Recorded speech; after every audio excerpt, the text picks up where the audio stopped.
Segunda-feira é o dia do nosso encontro semanal, então estamos aqui hoje para te apresentar os 10 maiores erros cometidos no inventário extrajudicial.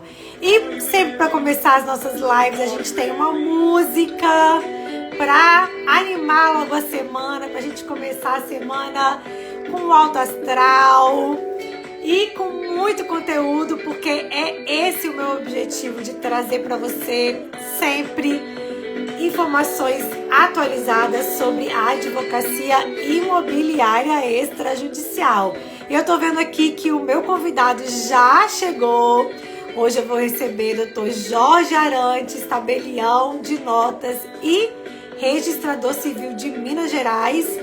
Já estou vendo aqui também Tatiana, Natália, Douglas, Adri. Já vou fazer o convite. Vamos ver aqui para o Jorge entrar. Vou chamar Jorge, porque, gente, vocês sabem que aqui nas nossas lives não tem esse formalismo de doutor, doutora. Já vou me colocar aqui na intimidade para chamar de Jorge. Vamos ver se ele aceitou, já vai aceitar aqui o convite. Convidar. Jorge, já tô te convidando. Vê se você recebe aí o convite. Ou senão você pode também fazer o pedido para entrar, que eu aceito aqui.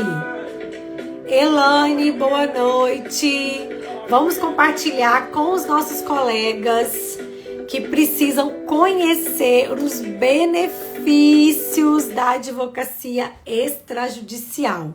Jorge, você recebeu o meu convite? Vamos ver. Já coloquei aqui, convidar. Aí vai aparecer para você embaixo. Isso, vamos ver aqui. 10 erros cometidos no inventário extrajudicial. E tem coisa melhor que você aprender o erro antes de cometer esse erro, para nunca cometer. Não tem coisa melhor, né? Elaine, boa noite. Olá! Boa noite, Vanessa. Tudo bom? O pessoal tá entrando aqui, a Elaine também dando boa noite. Cleusa, Viana.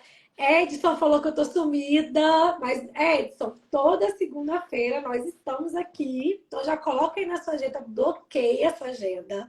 Segunda-feira, 19 horas, para o seu compromisso aqui comigo, não é? E hoje eu estou recebendo, como eu falei, muito honrada em receber Jorge. Já estou chamando de Jorge, tá? Já tirei o doutor.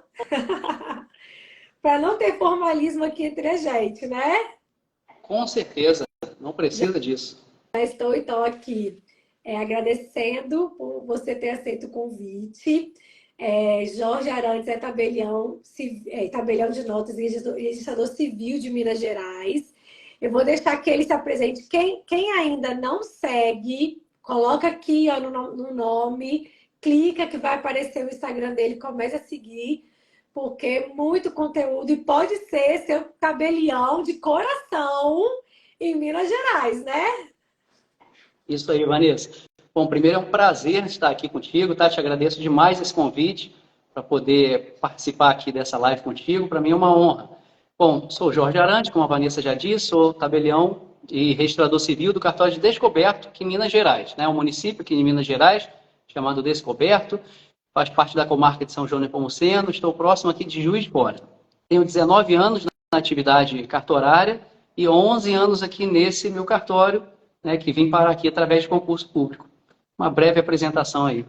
E, Jorge, eu digo assim, que a gente está fisicamente, né?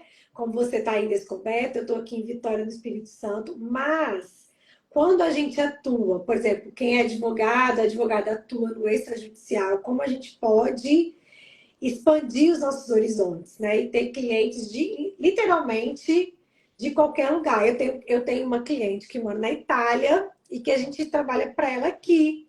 Então, assim, como a gente abre, né, as nossas possibilidades. E você, como tabelião de notas, tendo o e-notariado do seu lado, né? A gente também, você pode ter essa abrangência, não é mesmo? Sem dúvida, Vanessa. Na verdade, o e-notariado veio para abrir as portas mesmo, né? Abrir as portas do horizonte. Então, como você bem disse, minha sede física fica aqui, mas com a possibilidade de lavratura de escrituras diversas, né, de forma eletrônica, principalmente interestadual, né, dentro do estado de Minas Gerais, ficou essa possibilidade aí do cartório ter uma sede física, mas ter uma atuação a nível estadual. Temos uma Perfeito. competência a nível nacional, né? Mas eu digo que, em razão do e-notariado, privilegiou-se essa competência interestadual. Perfeito. Então, se você ainda não conhece os benefícios do e-notariado, sugiro que você comece a pesquisar. Aqui no meu feed, a gente tem até um Reels que eu explico como fazer seu certificado notarizado. Então, essa é nossa primeira orientação assim, para você já conhecer as plataformas digitais. E como a gente aqui gosta de conteúdo, sabe que o tempo é corrido. Mônica, boa noite. Mônica é nossa aluna lá no IEP, está sempre aqui com a gente também. Bárbara, boa noite. Pessoal, a gente vai hoje trabalhar 10 erros que são mais cometidos pela advocacia quando atua no inventário extrajudicial. E por que que a gente decidiu, né, Jorge, falar sobre esses 10 erros? Porque imagina se você conhecê-los, você não vai cometê-los no exercício da sua advocacia. E até é muito interessante porque a gente tem muitos jovens advogados, advogadas que estão aqui no Insta, e a ausência de prática traz uma insegurança muito forte, né, Jorge? A gente vê vários colegas que muitas vezes fazem a opção de ir para o Poder Judiciário porque na faculdade estudaram tudo de processo civil, sabe como é que funciona. Agora, quando você está aqui com a gente e já adquire essa prática de quem está há muito tempo, né, atuando, você vai conseguir atuar de forma adequada, sem cometer equívocos, não é mesmo? Isso aí. Eu não sei como, Vanessa, que as faculdades ainda não colocaram direito notarial registral desde o início, né? Porque nós somos uma solução já de tempos, já não é de agora, né? Que oferecemos aí, inclusive somos um socorro para o próprio judiciário. Então, o estudante de direito, ele sai da faculdade ali querendo briga, querendo enfrentamento, querendo litígio. E muitas vezes ele não conhece as soluções extrajudiciais, né, amigáveis, sem litígio, né, o modelo Harvey Specter de agir, né, na advocacia. Perfeito. E é muito frustrante, assim, quando a gente vê colegas que ainda saem da faculdade com esse pensamento totalmente voltado para o litígio e não tem como a advocacia se sustentar somente atuando no Poder Judiciário. Eu digo que o Poder Judiciário ele tem que ser a nossa última porta, né, que a gente tem que bater. Porque nós não tem jeito. Pessoal, vamos rasgar o verbo aqui agora, hein? O advogado, quando ele fica só no Poder Judiciário, os honorários não se pagam. Porque você fica ali não sei quantos anos. Você vai despachar, depende de servidor, depende de estagiário. Então, assim, se você já inicia sua advocacia voltada para o extrajudicial, o retorno financeiro vai acontecer para você de forma célere. E a chance de você permanecer na advocacia, né, de você não desistir do seu sonho, porque eu digo assim, quando a pessoa inicia a faculdade de Direito, ela tem um sonho. E ela fica ali 5 anos se dedicando. E aí, quando ela sai, se depara com a morosidade do judiciário, muitas vezes ela desiste, não é? Uhum. E quando você vai para o extra, isso não vai acontecer com você. Porque você vai ver o retorno da sua atividade. Eu digo que a nossa advocacia, ela, no extrajudicial, a gente pode dizer que é uma advocacia de resultado. Porque a gente sabe que o exercício de advocacia é de meio, né? A gente não pode garantir resultado para o nosso cliente. Mas no extra, a gente pode. Por quê? Mesmo que, por exemplo, uma uso capião extrajudicial, a gente não consiga finalizar, tudo que você fez no extra, você aproveita no eventual ação judicial, né? Bom, então, Jorge, vamos começar logo no primeiro tópico. Gente, ó, quem quer não cometer esses erros, já vai anotando. faz esse checklist aí dos 10 erros para vocês se livrarem, né, de qualquer tipo de insegurança e de equívocos. E aí o nosso primeiro tópico que separamos foi... Quer falar, Jorge, primeiro Eu tópico? falo, vou falando. Vamos lá. Vamos lá. Primeiro, né? Tentativa de composição dos litígios porventura existentes. Ou seja, a não tentativa é um erro, né? O que a gente quis dizer aqui. Muitas vezes, aquele primeiro embaraço que tem na família, os herdeiros ou advogados já querem ir para o judicial. E a nossa proposta aqui é o seguinte, na verdade, isso já consegui várias vezes, né? A composição desses acordos, né? Essa tentativa de acordo. Às vezes, num primeiro momento, tem mesmo um litígio, tem uma briga, tem uma partilha que não entra no consenso ali. Mas, na maioria das vezes, basta uma boa conversa, né, com um advogado especialista na área de confiança das partes, demonstrar, às vezes, o caminho que ela vai percorrer no judicial e o caminho que ela vai percorrer no extrajudicial, uma decisão do juiz que pode não ser boa para nenhuma das partes envolvidas. Então, considerei que como um primeiro erro a não tentativa de composição dos litígios eventualmente existentes, inicialmente, pelo menos. O que você me diz, Vanessa? Não, perfeito, porque quando o cliente chega, muitas vezes, a comunicação tem um ruído. E aí o advogado, se ele não tem essa mentalidade do extrajudicial, não tem uma mentalidade de mediação, ele vai literalmente, não vou perder tempo aqui não, já está todo mundo brigando, vou para o Poder Judiciário. Só que quando ele apresenta e ele começa a entender, na verdade, o que está por trás daquela briga, vamos dizer assim, e começa a trazer os benefícios deles entrarem numa composição, como que a partilha vai ser realizada de forma muito mais célere, como os herdeiros vão conseguir ter acesso literalmente aos bens de uma forma muito mais rápida. Quando você começa a trabalhar isso, não tem jeito, porque quando você coloca na balança o inventário judicial e o inventário extrajudicial, não tem como você ir para o Poder Judiciário, né? Porque os benefícios do extra são enormes. Então, esse primeiro ponto é fundamental. Eu quero saber se alguém aqui que está vendo a gente já correu para o Poder Judiciário por causa de uma briga e agora já sabe, né, que não precisa fazer isso. Inclusive, Jorge, eu não sei como é que está aí em Minas Gerais, mas aqui no Espírito Santo nós temos vários tabelionatos que fazem a mediação. Aqui não tem ainda. Temos tabelas de emolumentos já prevendo, mas não foi normatizado ainda. Então, virá em breve. Vou ficar torcendo para isso. Porque aqui no Espírito Santo, como tem essa possibilidade, muitas vezes a gente leva também para o tabelionato fazer uma mediação com todas as técnicas, né? Para que a gente consiga ficar no extrajudicial. Ó, tô chegando aqui, ó, um elogio para o Jorge. Ó, o direito extrajudicial é um grande aliado da advocacia moderna. Gabriel. E nesses novos tempos, o cartório de descoberta se destaca pela modernidade e eficiência. Parabéns à colega pelo tema, Gabriel. Que bacana, você já está aí antenado, né, sobre a advocacia extrajudicial. E que bom que nós podemos contar com cartórios, né, que já têm essa visão de trabalhar em parceria, né, com os advogados. Muito bom. O Gabriel é fera já, Vanessa. Ele veio aqui só fiscalizar para ver se a gente vai falar tudo direitinho. O Gabriel é um parceiro, grande amigo, advogado. Tá, que bom ter você aqui, Gabriel.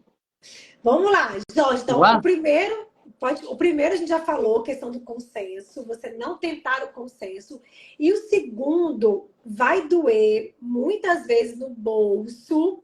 Na verdade, os dois últimos que vão doer mais, né, na nossa lista, mas esse segundo também é bem interessante nessa questão financeira, que é você, advogado, advogada que atua no inventário, não fazer o levantamento das certidões negativas municipais, estaduais, né, federais, da pessoa falecida, do autor da herança.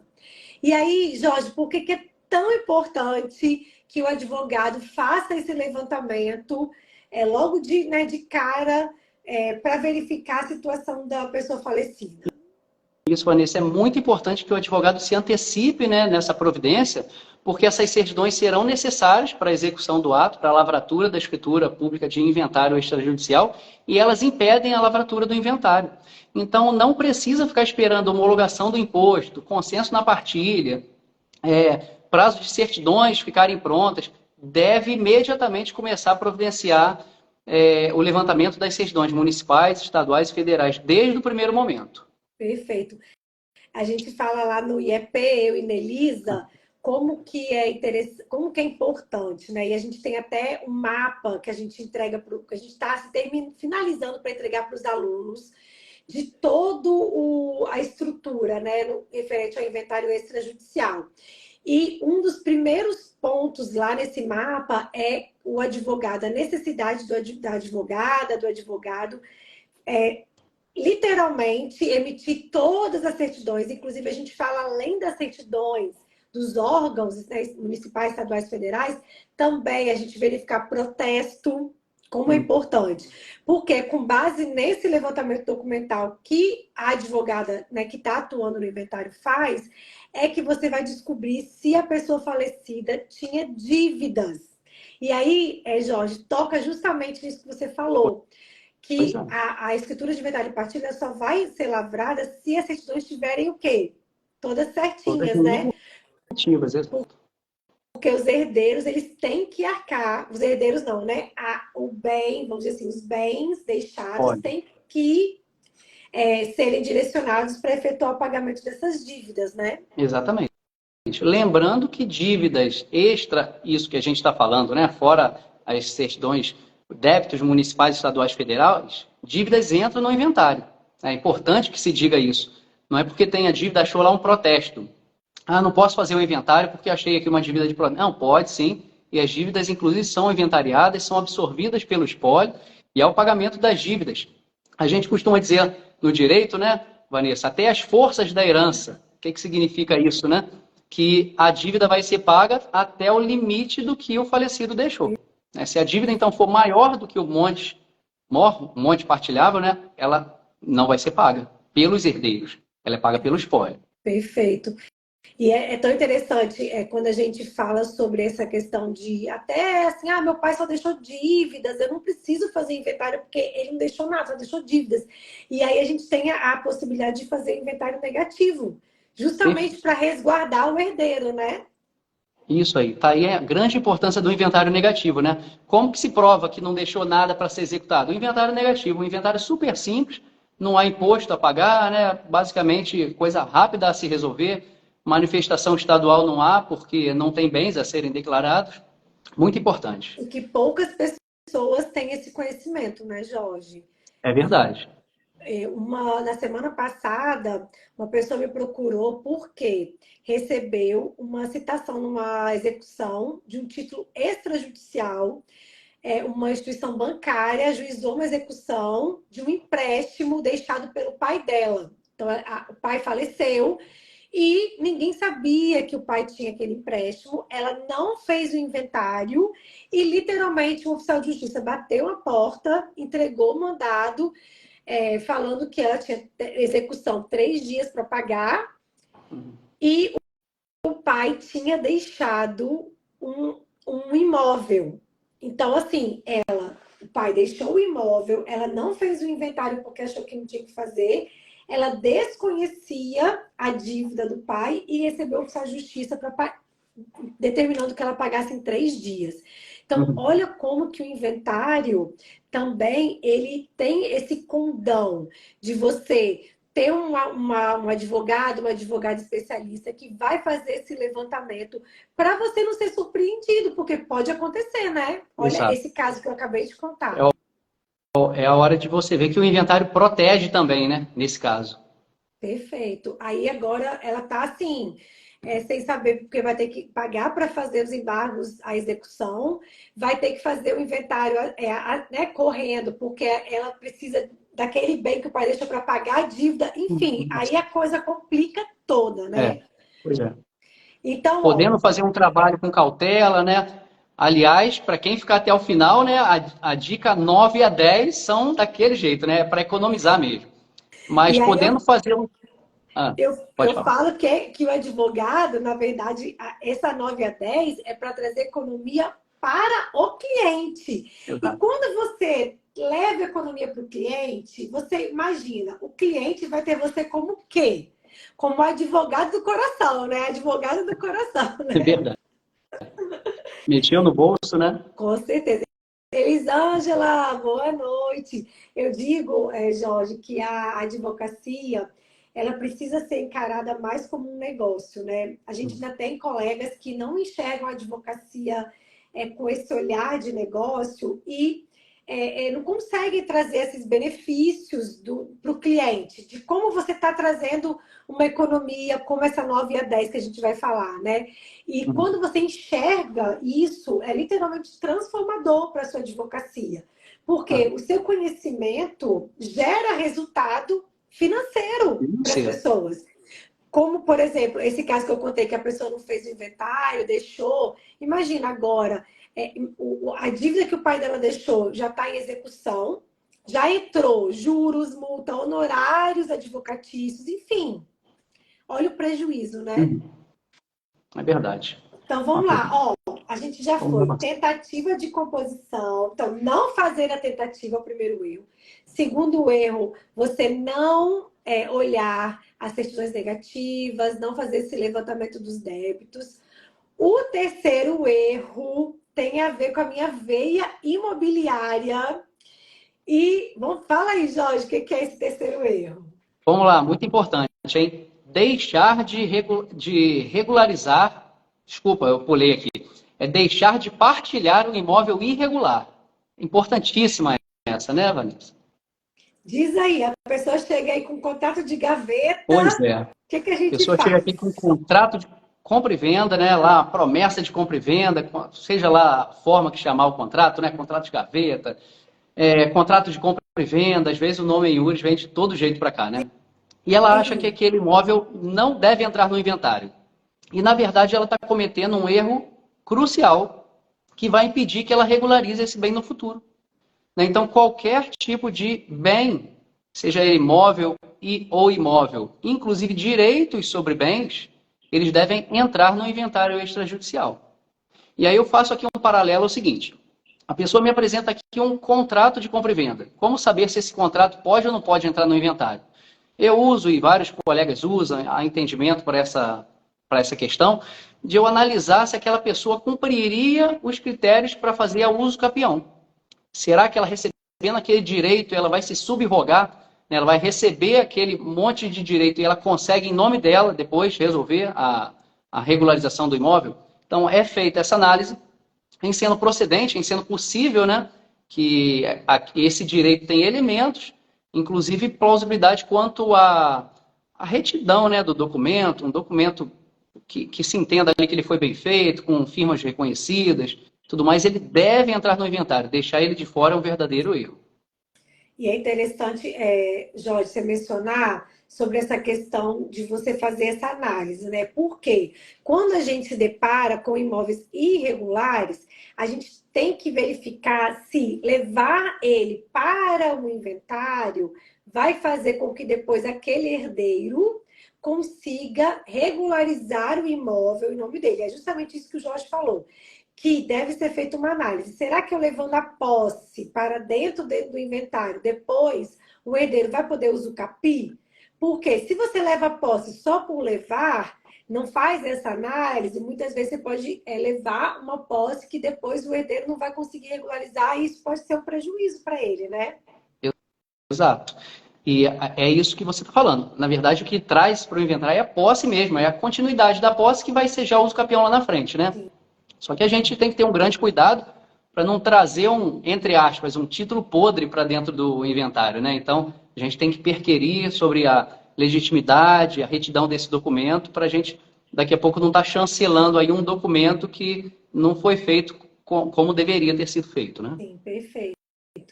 Porque essa análise precisa ser feita bem detalhada, né, minuciosa, justamente para verificar essa regularidade, essa aptidão, vamos dizer assim, né, de uma eventual regularização no futuro por esse herdeiro. Então, se deparou com algum imóvel irregular, pare, faça análise e depois decida se vai levar ou não.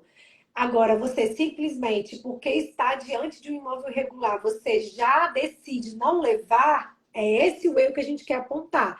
Não cometa esse erro. Faça uma análise para depois decidir. Então, esse terceiro erro perfeito. O quarto erro é você trabalhar uma eventual regularização do imóvel para que a partilha seja realizada. Diz aí pra gente, Jorge, sobre esse quarto erro. Isso aí, vou desdobrar ele até em duas situações, né? A gente colocou aqui, deixar de regularizar os bens a serem partilhados. Só que tem aquela regularização que ela carece que seja antes do inventário, né? Então, eu trago aqui duas situações, dois exemplos, um do imóvel urbano, outro do imóvel rural. Então, tem aquele imóvel rural que a matrícula já saíram áreas dali, ficou ali uma área remanescente, não é possível você identificar como, já que a gente está falando aqui para técnicos também, né, como o princípio da especialidade objetiva determina.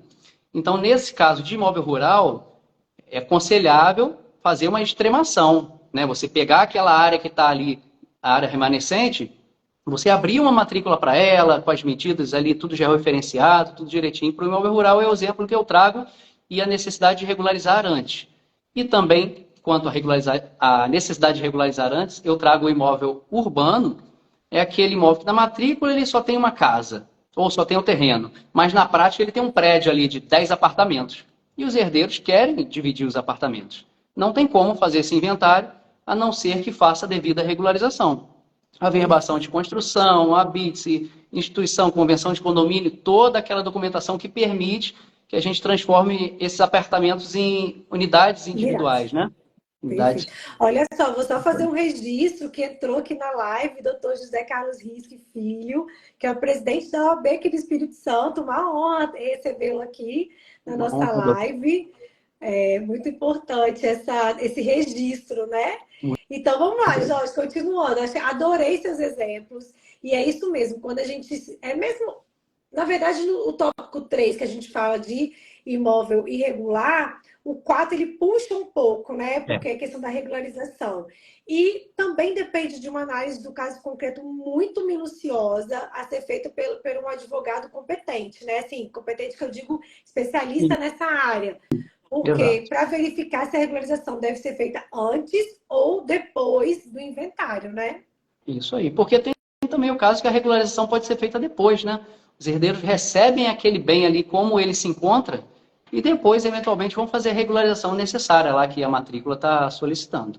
Então, é preciso analisar, o advogado especialista aí do caso tem que abraçar a causa, analisar tudo, ver se é caso de regularização antes, ver se é caso de regularização depois. Né? Como o tópico anterior nós falamos, é caso de regularização a posteriori, né? Inventaria-se o direito e ação, ou direito aquisitivo daquele bem ali, e vai se preocupar com a regularização depois. Aqui a gente está trazendo de uma forma mais genérica em que é possível você estudar esse caso e fazer antes ou depois. Jorge, falando assim, na prática mesmo, né? Quando a gente vai para o inventário extrajudicial, a gente precisa entender também muito a questão de como a situação daqueles bens estão, né? Como a família pretende fazer a partilha, mas sempre lembrando que, no que tange ao imóvel irregular, o ITCMD ele vai ser cobrado como aquele bem está hoje. Então, por exemplo, no caso de existir na matrícula só o terreno, vamos dizer assim, e ali tem um prédio, né, todo já instituído e tal. Então, para o RGI, vamos dizer assim, ele está irregular, porque não tem ali, só está como se tivesse o lote, né, o terreno, não tem o edifício. Agora, para o ITCMD, eles vão vir já cobrando o valor da realidade. Então, isso é um ponto que você precisa também alertar os herdeiros, né? Porque muitos pensam assim, eu não vou regularizar, porque aí, se eu regularizar, o imposto vai ser mais caro. Mas o imposto vai ser conforme a realidade. Vai ser mais caro. Pois é. Isso causa uma grande revolta, né, Vanessa, nas pessoas, porque elas, mas eu não averbei a construção, o imóvel. tem só o terreno na matrícula. Só que o Estado, ele analisa, como você falou, o imóvel como ele se encontra hoje, né? Ele vai ser assim como base de cálculo para fim de cobrança de TCD. Aliás, eu falei TCD, né? A gente precisa dividir Parecer. aqui, trazer aqui essa questão. Como que se chama aí no Espírito Santo? Vocês Aqui, chamam carinhosamente o imposto. e TCMD, a gente chama de Eu TCMD. acho que é o correto, né? Mas cada estado tem a sua particularidade, sua nuance. Aqui em Minas se chama de ITCD. E sei que no Rio chama de ITD. Então, mais É, abreviado ainda. E é, parece que você falando assim, você só fala de uma das situações, né? Não fala da de todas. completude do É imposto. verdade, É. é verdade. E Jorge, sobre a questão do ITCMD, é muito um detalhe, né, bem importante. Por quê? Na semana passada eu até atendi uma família que a gente está finalizando o inventário e partilha e a viúva Meira, ela sempre vem com essa, querendo saber, ai, mas doutora, e o ITCMD, quanto é que vai ser? Eu preciso me programar. Eu falei, olha, a gente está trabalhando, aí eu sempre esclareço, né? A gente está trabalhando o requerimento de inventário e partilha com o valor dos bens de mercado. Eu sempre peço que os herdeiros procurem um corretor de imóveis, que faça uma avaliação adequada, para que a gente traga a realidade mesmo para o requerimento. E aí eu falei, olha, a gente está aqui trabalhando com os valores de mercado. Então, a nossa expectativa é que o ITCMD venha com base nesses valores que a gente está indicando aqui. Mas nós não temos como garantir que a Secretaria da Fazenda vai utilizar essa referência. Agora, também tem toda aquela questão, né? Se a Secretaria não utiliza, a gente tem meios de impugnação, podemos impugnar o cálculo. Então, aqui, ó, o Otto da. Otônio. Otto, né? Otônio. Otônio. O Otônio está falando aqui, ó, que no Rio o ITCMD é de 4 a 8% e que chama ITD lá no Rio. Isso. E a Elisângela colocou aqui também, ITD aqui no Rio. Então, essa questão da progressividade é bem bacana, porque aqui no Espírito Santo a alíquota é fixa, 4% fixa, mas a gente sabe que essa alíquota fixa ela está na iminência, né, de não existir mais, porque vem a reforma que vai determinar a alíquota progressiva para todos os estados, né? Uhum. Isso aí. Em A Minas é tendência progressivo também? não, também é fixa. Mas é aquilo, né? Vamos deixar a cereja do bolo lá para 9 a 10, porque tem a ver com os macetes existentes no inventário. Né? É verdade. No final, vocês vão ver onde que está o pulo do gato do dinheiro, né? Vamos Isso deixar aí. para o final. Vamos falar então agora já do quinto erro. Jorge, fala Uhum. pra gente esse quinto erro, que é Nossa, fantástico, hein? esse é top, hein? Perder a oportunidade de seguir com o planejamento sucessório através da doação da meia-ação, com reserva de usufruto, preferencialmente, né? A gente vai explicar por quê. Podemos seguir? Planejamento Todos anotaram? sucessório, hein? Planejamento sucessório não significa holding, não é sinônimo de holding, né? Então, a gente Perfeito. pode fazer planejamento sucessório no inventário extrajudicial. Fala aí pra gente, Jorge, como Isso que a aí. gente pode trabalhar isso daí? O que acontece é o seguinte, né? Para fazer uma breve introdução, primeiro que a gente não está falando de um assunto muito agradável, né? Eventualmente também tem partes aqui ouvindo a gente, né? Tem pessoas que perderam seus entes, então é um momento de dor. É um momento que você Sim. tem que aproveitar e resolver para todos os lados. O que a gente quer dizer quando fala de planejamento sucessório, né, através de doação da meia-ação? Falando de forma genérica, quando acontece, né, a abertura da sucessão, a depender do regime de bens, não vou entrar em pormenores aqui por enquanto, tá? A não ser que seja necessário. 50% desses bens ficam para meeira, fica para o cônjuge sobrevivente. E os outros 50% ficam lá para os filhos. Vamos colocar aqui um exemplo de 5 filhos, cada um ficou com 10%, e o cônjuge sobrevivente, pode ser o homem ou a mulher, ficou ali com 50%. O que a gente quer dizer aqui nesse item? Aproveitar essa oportunidade para fazer já a doação dessa meia-ação, desses 50% que ficariam para o cônjuge sobrevivente, já para os herdeiros. E aqui em Minas Gerais tem um pulo do gato. Na doação, em que Cada donatário, né, quem está recebendo, receber até 90 mil UFENGs, que é a unidade fiscal aqui de Minas Gerais, eu converti aqui, 90 mil UFENGs esse ano dá R$ 453.321. Então, se cada donatário receber até esse valor, a alíquota cai de 5% para 2,5%. Então, você imagina, né, que cada donatário poderia receber até 453 mil. Valor bem alto, né? Considerável, exatamente. Então, se a gente estiver falando aí de 2 donatários, vamos lá, um monte mor de 900 mil. Na verdade, um monte mor não, né? Um monte partilhável, né? Que Sim. Poderia ser de 1.800.000, metade de 900 mil.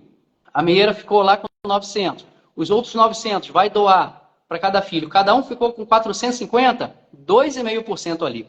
É uma grande oportunidade que a família tem para já resolver, né? Fazer esse planejamento sucessório dentro do inventário. Perfeito. Tá?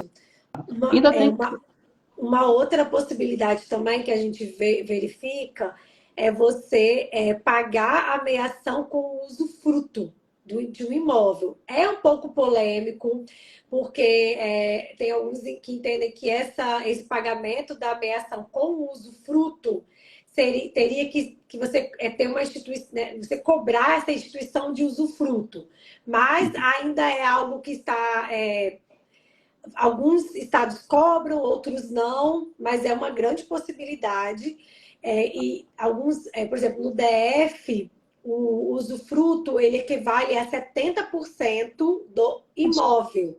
Então, quando você vai jogar ali naquele cálculo, a meeira ficando com 70% do imóvel, muitas vezes vai chegar no valor da meação. Então, a gente consegue também fazer essa dinâmica. Sim. Os herdeiros ficam com a nua propriedade e a viúva meeira ou viúvo meeiro com o usufruto. E a gente consegue também pensar nesse planejamento sucessório. Porque quando essa viúva meeira falecer ou viúvo, acontece a extinção do usufruto, mas o bem já, né, ele já vai sendo de propriedade aqui dos herdeiros. Então, é uma outra possibilidade de planejamento sucessório. O que a gente precisa enxergar é que existe uma possibilidade de você atender aquela família de uma forma bem dinâmica e trazer instrumentos de planejamento sucessório para o inventário extrajudicial, levando benefício financeiro para aquela família. Acho que essa aqui é a grande mensagem, né? Isso aí. E acredite se quiser, Vanessa, para complementar, ainda existe caso de isenção da doação aqui em Minas Gerais, tá? Não sei se existe esse caso parecido aí no Espírito Santo também. Mas, por exemplo, na doação, então na doação que eu estou falando aqui dentro do inventário, né? Se cada donatário, de novo, né, receber agora 10 mil FENGs, que esse ano está dando aproximadamente não, né? Exatamente R$ 50.369, cada donatário fica isento de TCD para doação. Imagina um planejamento sucessório desse dentro do inventário que nem o imposto se paga, né? Ô, Jorge, eu quero contar uma história aqui. Que eu escutei uma pessoa relatando caso familiar, né? De falecimento da avó, e o avô ficou vivo, e esse avô, ele não quer de jeito nenhum fazer inventário, porque ele não quer fazer vamos dizer assim, entender qual é a parte da meação dele, ele quer que continue tudo junto. Só que esse pensamento de você não realizar o inventário, né, e tratar aqueles bens, né, como se continuassem sendo no bolo, vamos dizer assim, é muito prejudicial. E eu falo que quanto mais o tempo passa, pior vai ficando. Então, por exemplo, se essa pessoa, se esse avô, né, da pessoa que eu conversei, se esse avô ficar doente, vamos supor, e precisar vender um bem para poder custear o tratamento, vamos supor, um tratamento médico, ele vai ficar impedido porque não fez o inventário. Então, olha que como a gente precisa também trazer esses alertas, né? Que quanto mais, além de outros benefícios que a gente vai falar no final, né, da nossa live, mas como também por uma questão de gestão patrimonial, de organização patrimonial, como é importante a realização do inventário, né? Pois é. O inventário é um procedimento que geralmente entram mais bens, né? quando a gente trata de uma compra e venda, de uma doação, a gente fala de um imóvel, né? Comprando, outro vendendo, uma permuta. Geralmente, quando fala inventário, a gente pressupõe que existem mais bens envolvidos. E daí que eu falo que inventário é o serviço que quanto mais demora, mais caro ele fica.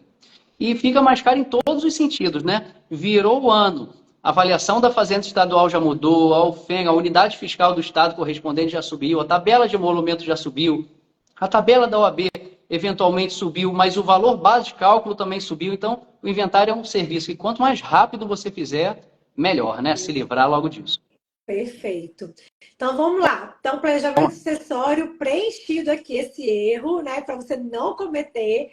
O sexto erro é muito interessante também, porque poucos advogados conhecem assim dessa possibilidade e acabam cometendo esse erro, que é: Vanessa, eu estou lá com o inventário no Poder Judiciário há 20 anos e agora que eu entrei no Poder Judiciário não tem mais jeito, eu tenho que ficar lá até o final. Pessoal, isso não existe. Se você está hoje com inventário judicial, você pode ir para o extrajudicial.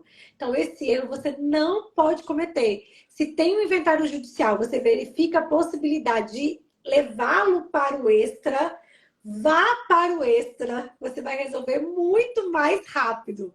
Não é, Jorge? Você já fez algum inventário assim que chegou do Poder Judiciário para você? Muitos e muitos. Na verdade, é preciso também a gente reforçar aqui que a análise dos critérios é feita hoje, né? Por que eu estou falando isso? Porque já teve uma pessoa que virou para mim e falou assim: mas quando eu entrei, meu filho era menor. Aí eu faço a seguinte brincadeira, né? Quando eu entrei com o inventário judicial, meu filho tinha 5 anos de idade, hoje ele tem 40. Posso levar para o extrajudicial, que já se passaram 35 anos do inventário na justiça? A gente fala, pode, porque os requisitos devem ser analisados na data de hoje, que é a data que se lavra o inventário, né? Que se faz o inventário na via extrajudicial. Jorge, você não pode falar pode, você tem que falar deve. É verdade. Assim, como assim? Você deve para ontem, né? É mais ou menos assim. E olha que bacana essa sua experiência prática, né? De você ver esse movimento do pessoal levando para o extrajudicial. Que importante, assim, muito Tem bom. Até, Vanessa, tem um artigo aqui no nosso Código de Normas que determina que o tabelião que lavrar esse tipo de inventário, ele só comunica, faz um comunicado para o juiz que lavrou-se aquele inventário daquele falecido e perdeu o objeto, né? O processo. Então, nós temos também uma previsão expressa para essa prática. E essa questão de você estar no extrajudicial, você tem muito mais possibilidades de, como é que eu vou dizer? De liberdade mesmo, né? E aí, quando eu falo assim, olha, no extrajudicial, se cada herdeiro quiser ter um advogado diferente, pode ter. Isso não significa litígio. No extrajudicial, você pode, por exemplo, no Rio de Janeiro, tem a possibilidade, pelo provimento 77, de um inventariante vender um bem imóvel sem autorização judicial. Então, olha que benefício maravilhoso para quem está no Rio. Em Minas também? Sim, olha só. A cessão de direitos hereditários aqui ela pode ser feita de bem individualizado. Não, mas nem de cessão eu estou falando. Compra e venda. Tá, aqui tem uma hipótese, não sei se aí você está querendo dizer, talvez seja diferente, do falecido já ter vendido esse imóvel em vida e ele só não outorgou a escritura. Então é possível aqui que os herdeiros cumpram, né, esse negócio jurídico deixado pelo falecido em aberto. Sim, mas no Rio de Janeiro... Eu sei que lá é mais, vai além. O provimento 77 é a compra e venda mesmo pelo inventariante. É claro que tem uma série de requisitos que tem que ser cumprido, mas você não precisa da autorização judicial. Então, olha que grande benefício que você pode usufruir se o imóvel está no Rio de Janeiro. Então, a gente precisa, né, ter essa visão de como que no extra você vai conseguir a sua advocacia dê resultado mesmo. E, obviamente, quando eu falo advocacia de resultado, também é para você, para a advocacia, né? Para o cliente e para você. Tem aqui, ó, o Rainier, eu acho, né? Fiz uma consultoria de OTJ e está para análise uma possível alteração no provimento 93 de 2020. nosso tribunal ele está sempre muito antenado, sabe, Vanessa? Isso é muito bacana. Então, temos alterações recentes, temos alterações para avançar, né, para modernizar. Isso acontece constantemente aqui em Minas Gerais. E com certeza essas novidades que vieram lá do Rio de Janeiro já estão sendo analisadas aqui, já vêm para dentro do nosso Código de Normas também. Perfeito. Elaine está dando aqui boa noite. Boa Elaine. noite. E, Rainier, muito obrigada pela sua colaboração. Vamos torcer para que a gente possa evoluir cada vez mais na advocacia extrajudicial, com a regulamentação, com as normas. Carlos também falou aqui, ó, maravilhas, técnicas e dicas. Carlos, essa live para vocês não cometerem os erros, porque assim, até a gente conversou, né, Jorge? É melhor a gente aprender o erro sem cometer do que você cometer e aí aprender com o erro que você cometeu. Então, a gente já está aqui trazendo todo esse conteúdo para que vocês não cometam esses erros. Agora, esse erro 7 é muito importante porque toca a competência dos tabelionatos de notas para lavrar a escritura de inventário e partilha. Porque a gente já tem um mito muito instituído de que você precisa você precisa estar vinculado ao, às vezes, local do imóvel, ao local do falecimento, ao local do domicílio da pessoa falecida. E aqui no Extra você tem, já falei, vou repetir, liberdade. Então, esse erro 7º é achar que só o cartório do domicílio da pessoa falecida ou das partes, ou do imóvel, vamos dizer assim, só ele é competente para fazer a escritura de inventário e partilha. Esse mito vai ser destituído da sua mente hoje, né? Esse mito de você ficar restrito ali àquele domicílio, porque aqui no Extra você tem liberdade. Liberdade de escolha, né, Jorge? Com certeza, Vanessa. É importante falar isso porque e também dizer que por que isso, né? Por que tem essa liberdade? Porque a natureza do tabelionato, a natureza do tabelião com as partes é uma relação de confiança. As partes procuram aquele tabelião que ela mais confia. Eventualmente, o tabelião que ela mais confia pode não ser aquele da localidade do imóvel, do domicílio das partes, da última residência do falecido. Pode ser um tabelião fora dessas localidades, né? Então, a Lei 8935, que é uma lei lá de 1994, seu artigo 8º, ela fala que é livre a escolha do tabelião. Então, está aí o motivo principal para a pessoa escolher o tabelião, o cartório, que ela se sinta mais à vontade e saber que não precisa ficar presa àquele cartório da localidade, né? E aí é importante a gente também trazer essa distinção do inventário judicial e do extrajudicial. Porque no judicial você tem que observar a regra de competência do CPC, que é o domicílio do autor da herança. Uhum. E no extra, não. Mais uma vantagem para você fazer o inventário no extrajudicial. Outra vantagem também, que a gente, né, tem essa liberdade do extra, que no Poder Judiciário é engessado, é a nomeação de inventariante. Porque no judicial, no inventário judicial, existe uma ordem de pessoas que podem ser nomeadas inventariante. E no extra, essa ordem não precisa ser obedecida, né? Perfeito, isso mesmo. Aproveitando que tocou nesse assunto, né? O inventariante ganhou um poder a mais, né? De fazer o levantamento de valores, né? Acho que eu posso falar isso nesse momento, né, Vanessa? Vá, pode sim, Posso claro, adiantar? vamos lá. Não tá na Tá. nossa lista, não. Não É tá um na lista. bônus, hein? É o bônus, hein? Conta como bônus. O inventariante terá a possibilidade de levantar dinheiro, saldo em conta deixado pelo falecido, pelo autor da herança, para arcar com as custas do ITCMD, de cartório, de honorários advocatícios, eventualmente, né? Então, ganhou aí um poder a mais, né, o inventariante. É verdade. Nesse mapa que eu e a Elisa estamos finalizando para entregar para os alunos do IEP, a gente traz, né, a informação que quando você vai trabalhar o inventário extrajudicial, e o mapa ele vai trazer todas as nuances do inventário.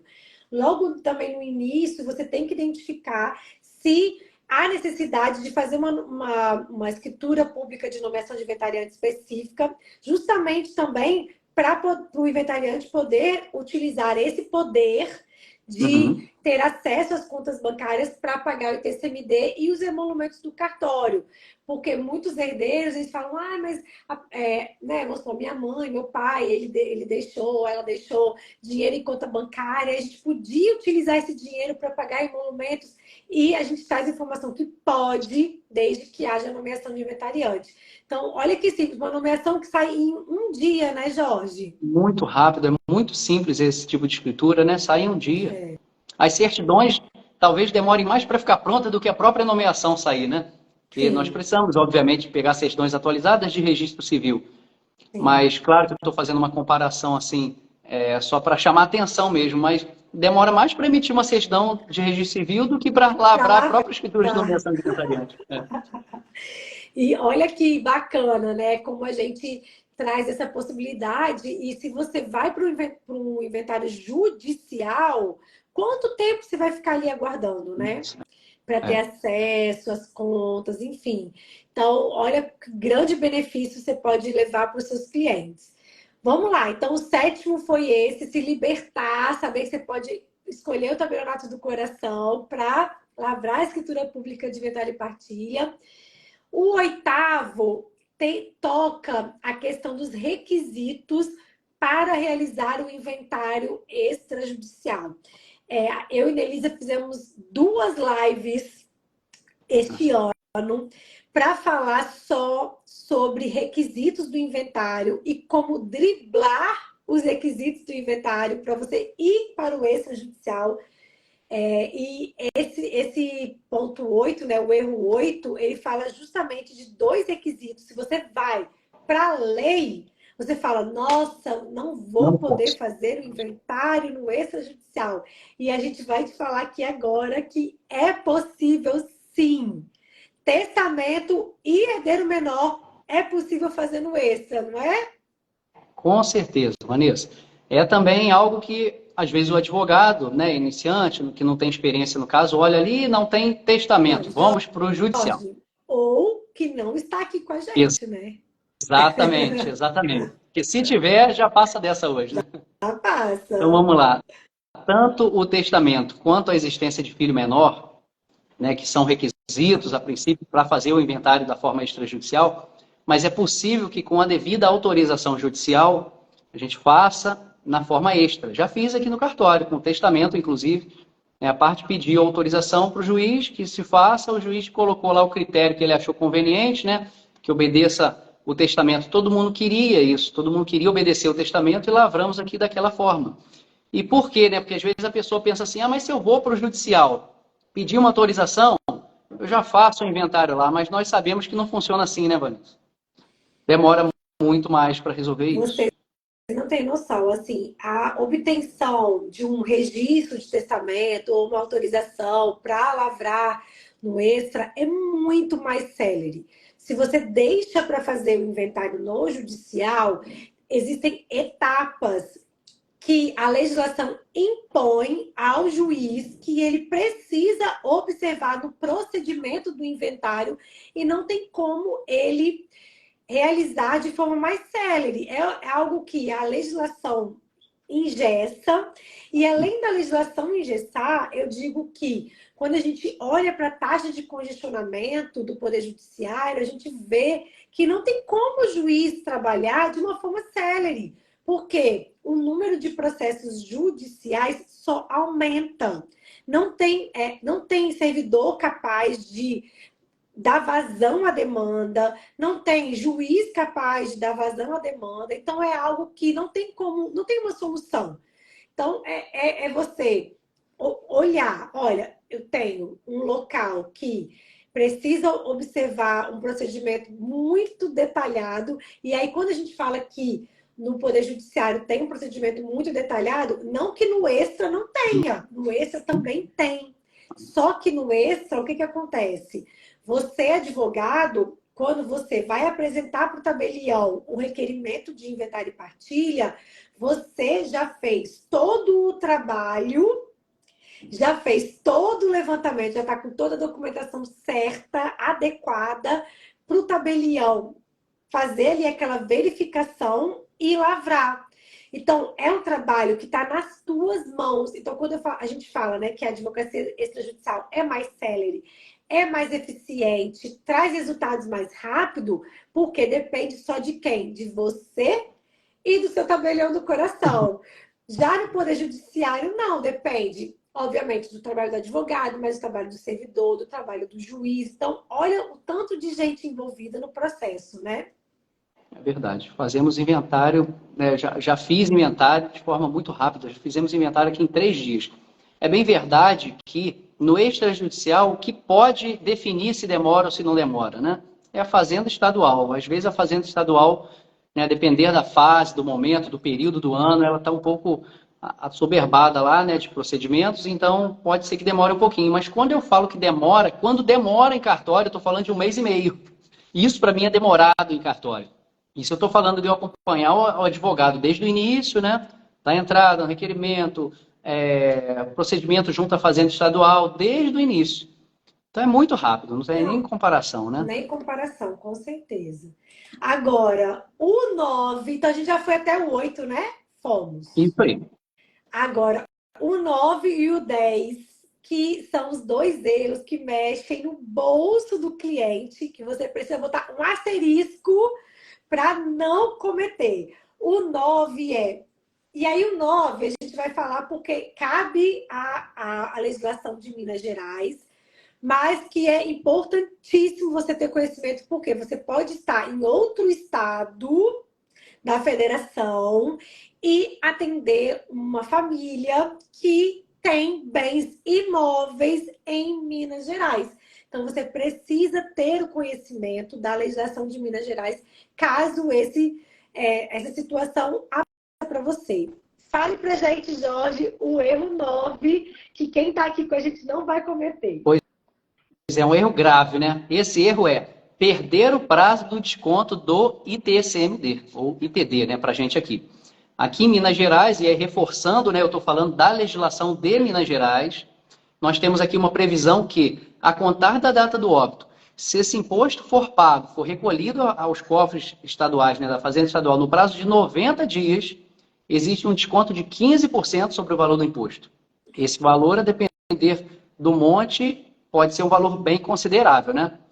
Então, essa é a dica aí que não pode ser perdida. 90 dias da data do óbito. 3 meses. Sabemos que é um prazo curto, né? Curto. Mas aí eu digo assim, a gente vai para a legislação que determina que o inventário seja instaurado, né, no prazo lá, 611 do CPC, né, que traz o prazo de 2 meses. Sim.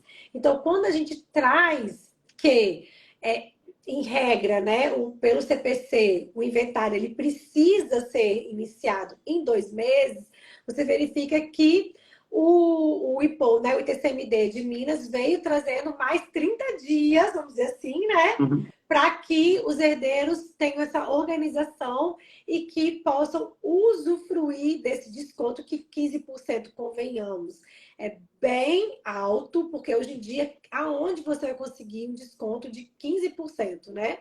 Então, ligou o alerta, imóvel em Minas Gerais, você precisa levar o conhecimento aos seus clientes de que, se eles quiserem ter acesso a esse desconto, o ITCMD tem que ser recolhido nesse prazo de 90 dias. Isso, Vanessa. Certo? Mas temos que chamar um alerta aqui, tá? Não é 90 dias para dar entrada do imposto. São 90 dias para recolher o imposto. E aí a Fazenda Estadual precisa de um prazo, né, para analisar a documentação, fazer a avaliação do bem e tudo mais. É bem verdade que o advogado esperto, né, que conhecedor do assunto, o especialista que está aqui nos acompanhando, que está vendo que não tem... Antenado, isso aí, sagaz. E vai ver que o prazo vai acabar e não vai dar tempo de recolher, né, no dia número 90, ele deve recolher um DAI avulso, um documento de arrecadação estadual avulso, para garantir aquele desconto. Então, ele recolhe pelo valor que ele acha que o bem vale. Depois, quando da avaliação da Fazenda Estadual, vai ter o prazo aí de 10 dias úteis para recolher a diferença, se for o caso de ter diferença, mantendo o desconto. Tá? Olha que então, legal! Isso é muito interessante. Essa daí é uma orientação prática mesmo, né? Prática do dia a dia desse manejo aí do ITCMD, porque como aqui a gente não tem esse desconto, então Uhum. eu até desconheci essa grande possibilidade, né? É. Agora também já estou aqui anotada no meu caderninho que se um dia aparecer um inventário com bens imóveis em Minas Gerais, já estou ciente dessa situação. E o Matheus pergunta: e se você recolher a maior, a devolução? Acredito que você pode pedir a repetição, né? Se você recolher a maior, é o seguinte: se você recolheu a maior, é porque você declarou um valor alto para o imóvel, né? A Fazenda Estadual não vai avaliar a menor. Eles vão homologar o valor que você declarou. Né? Falar Então, que por bom exemplo, que você fez isso por mim, né? exato. Né? Então, você recolheu sobre 500 mil. A Fazenda Estadual vai olhar aquilo e falou assim: caramba, eu ia avaliar em 300 esse bem. Mas já que ele declarou 500 mil, eu vou homologar esse valor. Não tem devolução. Mas eu acredito que deve ser difícil acontecer isso na prática, né? É, Porque o advogado nunca vai colocar assim. claro. Obviamente, a gente coloca o valor de mercado, mas não nunca acima do valor de mercado, né? Exatamente. Na prática, o que acontece é o advogado pecar um pouquinho Para por baixo. menos, né? Para baixo, né? Para não acontecer isso, porque sabe que não tem devolução. Ótima pergunta, Matheus. Obrigado aí pela Perfeito. participação, hein? Vamos lá. E agora, ó, já estamos 1 hora de live aí, já estamos chegando aqui na cereja do bolo. Na verdade, a gente tem a cereja do bolo e depois tem um. Você vai falar mais um, não é, Jó? A gente tem mais Isso, um. isso aí, vou falar mais um extra. Então tá, um extra, hein? Então vamos lá. O 10 e aí a gente cai justamente na questão também do prazo do inventário, que é você postergar, o erro que é muito cometido, postergar, não realizar o inventário no prazo adequado e isso gerar a incidência de juros e multa no ITCMD. Aqui no Espírito Santo, a gente tem um prazo de 2 meses. Se você não respeita o prazo de 2 meses, existe a incidência de uma multa de 10% que incide sobre o valor do ITCMD devido. Então, isso o advogado precisa estar muito atento, porque se a família te procura para realizar o inventário, primeiro documento que você tem que pedir é a certidão de óbito, porque ali com aquela certidão de óbito você vai ter uma noção de quanto tempo você tem para marcar uma consulta jurídica, para você fazer o levantamento documental. Por quê? Se a pessoa te procura no prazo estourando de 2 meses, você tem que correr.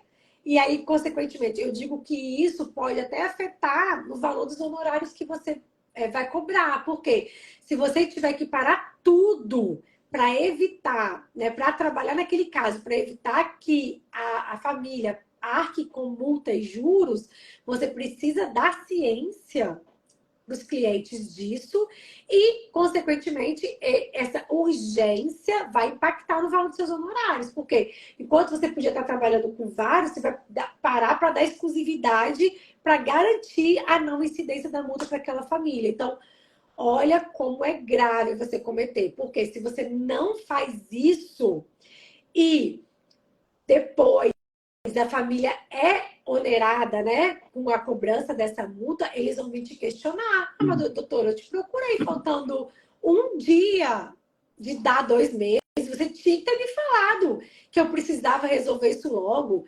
Então, se você precisa ter esse cuidado e agir de forma bem cautelosa. Isso aí. Trazendo para nossas Minas Gerais agora, aqui Isso. funciona da seguinte forma: da data do óbito até 90 dias, então, né? A gente já falou aqui, desconto de 15% do valor do ITCD. Desse 90º dia até o 180, né? O dia 180 após o óbito, 180º dia após o óbito. Paga o imposto sem desconto, mas também sem incidência de juros e multa.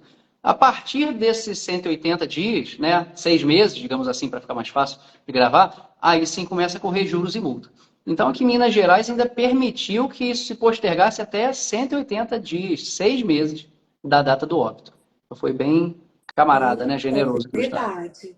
E lembrando que essa questão de você também verificar, né, a incidência de multa e juros, você precisa ir para a legislação do estado em que o imóvel que a pessoa falecida deixou está localizado. Então, você tem que fazer essa busca, ir lá no site da Secretaria da Fazenda, buscar a legislação, estudar, para você compreender as nuances e as diferenças e poder levar essa informação para os seus clientes. Agora, Jorge, fala aí pra gente esse bônus né, de cometer os erros para quem está aqui com a gente até agora, né? Mais de 8 Isso. horas de live. Então, vou fazer um brinde. Podem ser 2 bônus? Claro, com certeza. Quanto mais informação, melhor, com certeza. Esse bônus agora, esse primeiro, a gente até chegou a já dar um spoiler, né? Mas ele escolha o cartório da sua confiança. Né? A gente chegou a falar da competência lá em cima, mas eu reforço ele aqui para, mais uma vez, falar para a pessoa que ela não deve ficar apegada àquele cartório ali do domicílio, da localidade do imóvel, do local do falecido, nada disso. Escolha o cartório da sua confiança, porque é nele, junto com o advogado também da sua confiança, que vai se processar todo o inventário e vai desaguar, vai haver a lavratura da escritura, que vai possibilitar o resgate do dinheiro, o registro do imóvel, né, o levantamento de todos os bens mais. Tá? Então, essa é a dica 1.1. E, Jorge, eu acho que dentro dessa dica, desse bônus que a gente está trazendo, quando a gente se depara com, eu já assim, vários relatos de um advogado tá realizando, eu dei entrada no cartório tal, mas eu tô sentindo que ali eu não tô conseguindo comunicar, não consigo evoluir o procedimento. Existe a possibilidade de você retirar o procedimento daquele tabelionato e passar para outro tabelionato. Então, assim, também tem essa possibilidade, né? Sim, até a lavratura da escritura isso é possível, né? O cartório vai praticar o ato dele ali naquele momento da lavratura da escritura, emissão de selos e tudo mais. Até isso acontecer é possível sim você trocar de cartório. Então é importante que você saiba se a situação não está caminhando do jeito que você gostaria, também existe a possibilidade de você procurar um outro tabelionato que tenha competência que possa te atender. E agora o próximo bônus. A última, né? Vanessa, você sabia que aqui em Minas Gerais é possível você conseguir isenção no ITCD? Sim, aqui no Espírito Santo também tem casos de Também tem. isenção. Então vamos Tem. lá. Temos regra aqui, né?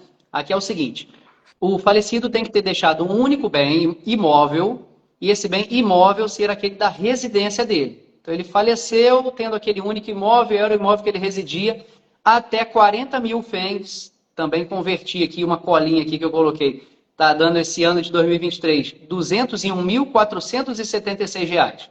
Se o bem for até esse valor e o monte mor não ultrapassar 48 mil FENGs, R$ 241.771, imposto zero. Não paga imposto sobre esse imóvel. Vai pagar sobre outros bens, né? Um saldo bancário, um veículo que tenha deixado, paga só sobre esse bem. Sobre o imóvel não vai pagar. E sobre o ITCMD, muitos eles têm medo, né? Fica assim, nossa, mas eu vou pagar o imposto, não tenho dinheiro para pagar o imposto. E eu digo que quando você tem assessoria de uma advogada, né, ou advogado especialista nessa área, ele vai pensar uma solução adequada para que você faça todo o procedimento de uma forma que vai ser possível para você, eu digo, né? Porque a gente tem possibilidades de, muitas vezes, pedir uma autorização judicial para a venda daquele bem e levar para o inventário somente o valor, né, o que foi aferido pela venda.